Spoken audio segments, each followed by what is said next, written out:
ضربات آزاده و همیشه خطرناکه. ببینیم در این صحنه مهدویچیا چگونه به توپ ضربه میزنه. عقیلی هم جلو رفته.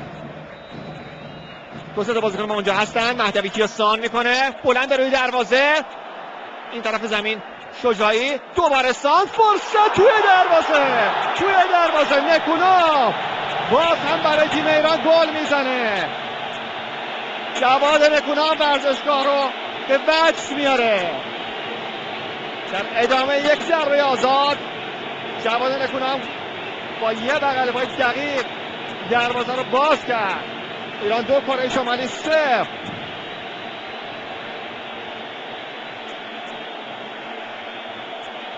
شم گلزنی بالایی داره نکونام.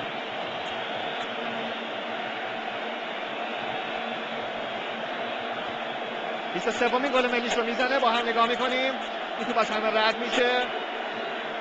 اینجاست که شجاعی توپ رو سان میکنه و هماهنگی عالی بین این دو بازیکن شجاعی و نکونام تیم ایران رو به گل میرسونه. به حرکت نکونام نگاه کنید که چجوری رفت، در مسیر تو قرار گرفت و اون رو برای دروازه کرد.